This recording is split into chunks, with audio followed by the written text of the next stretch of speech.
Have you ever been locked out of your investment account right when the market is moving, unable to buy or sell, while your money hangs in the balance? It's a scenario that strikes fear into the heart of any trader, and it's a concern that's been voiced by some Ally Invest users. Ally has long been known for its simple, low-cost platform, especially for customers already using their banking services. It's a great fit for beginners or long-term investors who appreciate the convenience of having everything in one place. But what about the more active trader? That's where some of the biggest questions and complaints come in.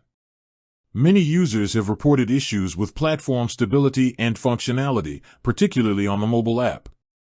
We're talking about things like not being able to access all the tools available on the desktop site, or a lack of real-time quotes, which can be a huge disadvantage when you need to act fast.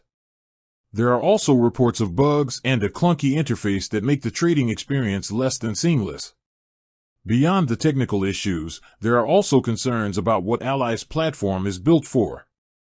While it excels at basic stock and ETF trades, it falls short for those looking for more advanced features.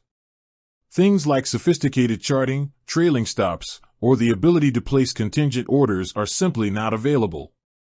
For the investor who wants to dive deep into technical analysis or employ more complex strategies, Ally's platform can feel very limited. So, what's the verdict? Ally Invest remains a solid, low-cost option, especially for new investors or those who primarily focus on long-term buy-and-hold strategies. The integration with their banking services is a major plus, and their customer service often receives high marks. However, for active traders or those who rely on a wide range of advanced tools, the platform's limitations and the risk of access issues could be a significant drawback. It's a classic case of a jack of all trades, master of none scenario in the brokerage world. With that said, thanks for watching, and until next time.